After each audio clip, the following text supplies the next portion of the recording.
Hey guys, welcome back. Trevor Christmas here with the Grove Men. Today we're going through Galatians chapter 5 verses 13 and 15. I'm titling this talk Freedom. Now when you think of freedom, you got to think about people who are saying that word with energy. Who comes to your mind when you think of the word freedom? And now if I say it like this, freedom, maybe you thought of this guy. That's right, not just Mel Gibson, but William Wallace from the great story movie Braveheart. Now, William Wallace is this character in history who fought for the freedom of his people in Scotland against the English who were trying to conquer that land and take their land. And so there's this epic fight where we see here William Wallace giving a speech to his people, trying to give them a charge to fight for their freedom, for while they still had it, for England was coming to take it away from them. And this is a battle for their freedom. And he tells them, I am William Wallace, and I see a whole army of my countrymen here in defiance of tyranny. You've come to fight as freemen, and freemen you are. What will you do with that freedom? That's right, just beautiful speech, and that he asked this great question. Right now we're free. Right now, today, we're free. What are you going to do with that freedom? And it's the same question I want to ask in regard to our faith. Now, if you're familiar with Braveheart, the speech goes on, and there's this stroke of brilliance in it as he calls his people to fight. For us, as believers, as Christians, we have a freedom as we've been moving along in Galatians that has been given to us by Christ. It's a freedom from the law. It's a freedom from the Mosaic system. It's a freedom from a merit where we're trying to earn things and make things right with God on our own efforts. Rather, we're free from sin, a sin that has enslaved us. There's this system of slavery when we read our Bibles, where we see again and again the people of God find themselves as slaves, literally, to empires because of their wrongdoing. And they continue to call on God for deliverance. And so that imagery is an illustration of our slavery to sin. Sin is something we've all been slaves of, where we are committed to ourselves and sinful indulgence and pleasures of this world. And we become slaves to it, addicted to the pleasures of this world. And Christ has set us free from that addiction and free from the slavery to our sinful passions. From those things, we are free to what? If we're freed from one thing, we're freed to do something else. We're freed to experience liberty. In this case, Christ has called us to freedom. And that's what Paul's reminding his church, this little church of. Brothers, as he writes this church, this Galatian church, this little church populated in modern day Turkey. And he's writing this church reminding them, you were called for freedom. God called you to this. This is not something you earned. You didn't fight for it. Jesus didn't, bring us into some battle. Rather, Jesus fought the battle on our behalf. He fought the battle. And the call that we have is to follow him, to receive him, to have faith in him, to believe in him. And when we place our faith and our trust in Christ, we're responding to this call. God has called us to Jesus. And when we come to Jesus, we find in him freedom. So we're coming from our slavery to sin. We're coming to Christ. And then the question is, what are we supposed to do with this freedom that Jesus provides for us? And that's what Paul has been building that's this argument Paul has been building. And he's going to remind his readers here in chapter 5, he's got a 3-part argument where he's been building. I'm just going to review real quickly a little bit of this argument that Paul's been making throughout chapter 5. In the first 15 verses, he says, for freedom, first off, he's making a personal argument where he's appealing on behalf of his own testimony, his own personal touch, his own authority. As he says, for freedom, Christ has set us free. Stand firm then, and do not submit again to the yoke of slavery. Look, I, Paul, say to you that if you accept circumcision, Christ will no longer be advantage to you. So as we've been called out of slavery to sin, we've been called to Christ.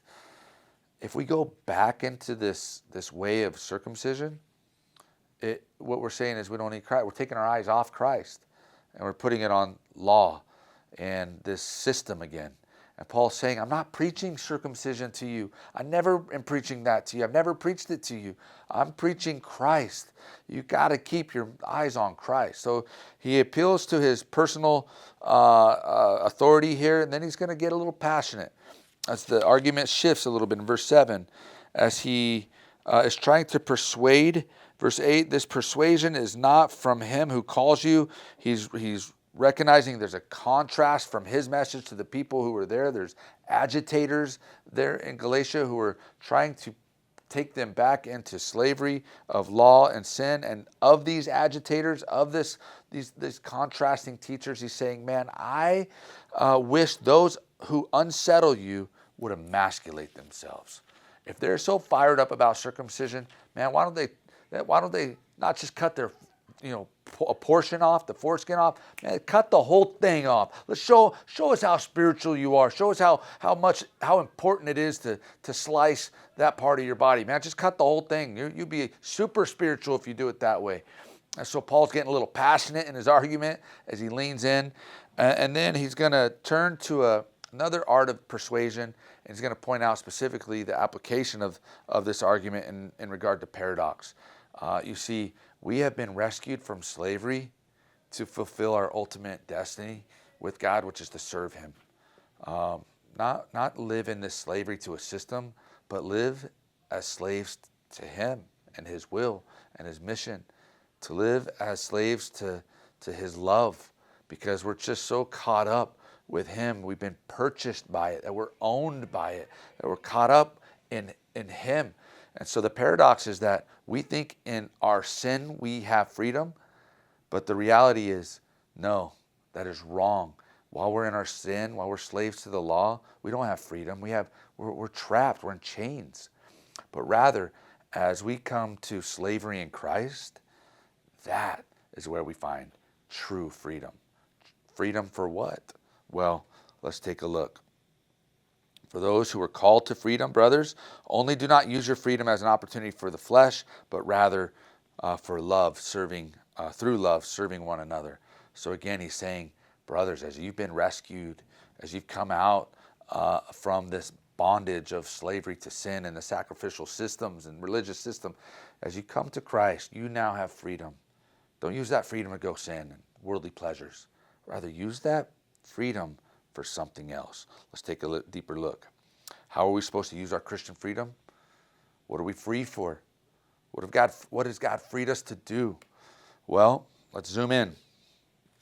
For we were called, it says, you were called to freedom. Again, that call, that gospel call. Our call is God is calling anyone, everyone, whosoever will respond to Christ. We're called to freedom. And this freedom, we're not to use as an opportunity. It's not to be leveraged. It's not to be indulged. We're not to indulge in this into sinful living or into the flesh. Our freedom is not for self-indulgence, but through love, we're to serve one another. And he goes on, he says, for the whole law is fulfilled in one word, you shall love your neighbor as yourself. So the whole law, as opposed to what this law, this interest that the church has in the law, if you have, as we may have interest in God's law, what's the purpose of it?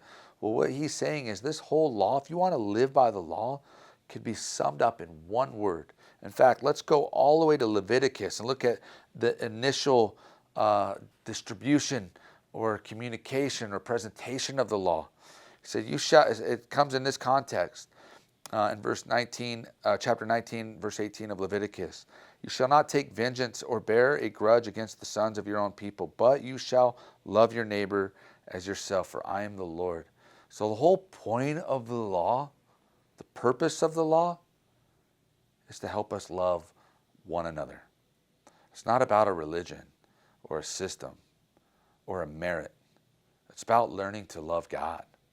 And so so Paul's trying to help us find in Christ, we are free to truly live out the intent of the law. which is not to go circumcise ourselves and hit certain marks, but rather to live out the purpose, which is to love. And the only one who can enable us to do that is Christ. Christ has merited the law. He's fulfilled the law on our behalf. And as we come to him, our merit has been accomplished.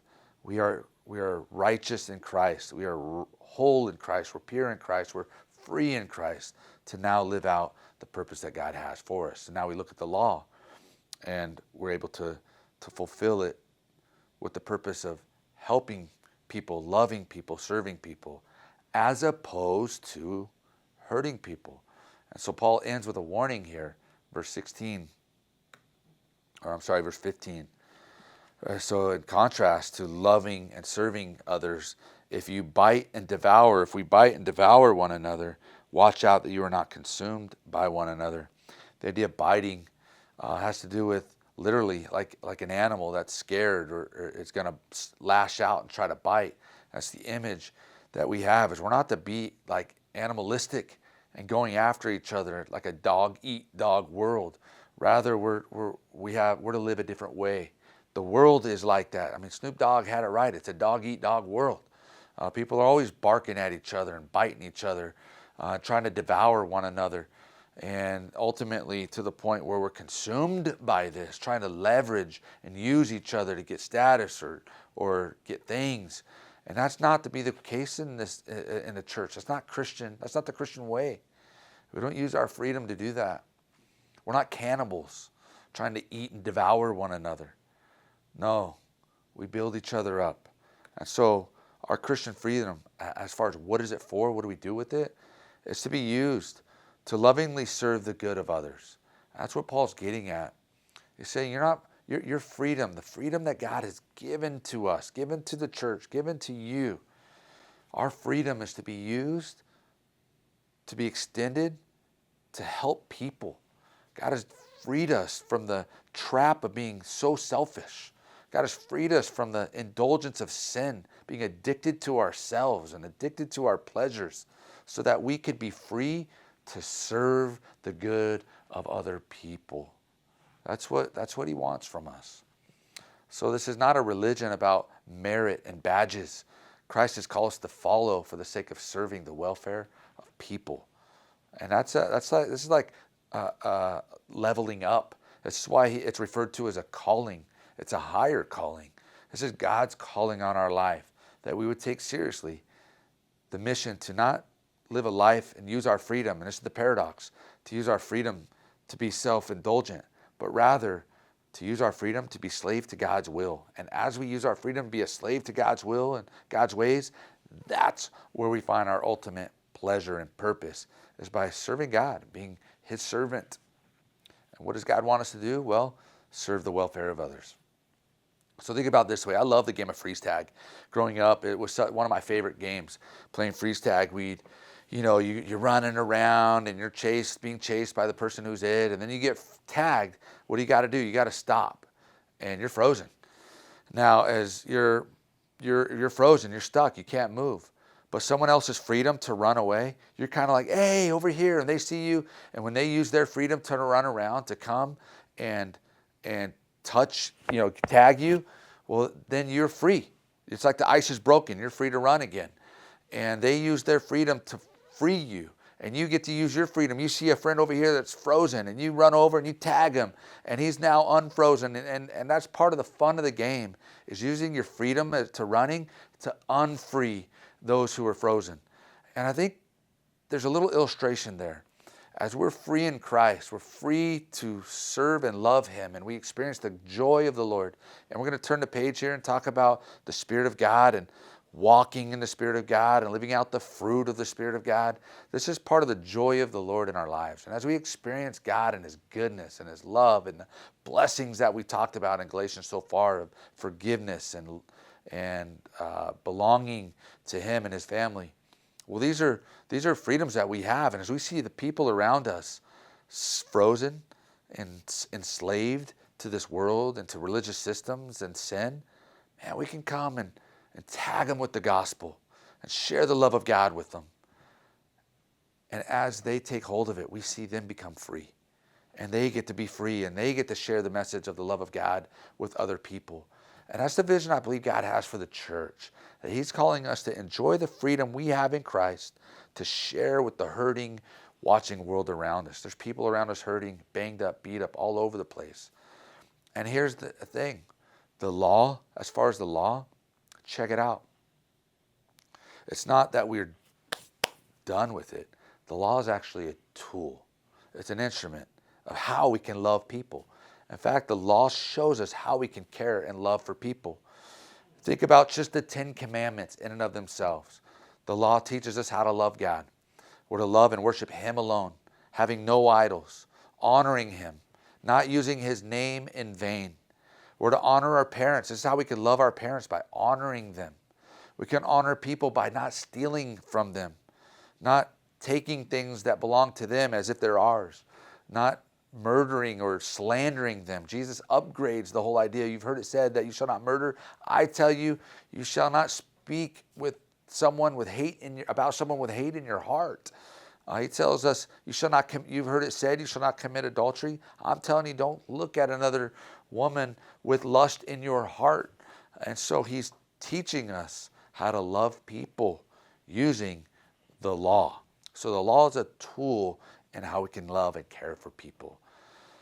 Not to lie, not to covet. I mean, these are just a couple of the other ones.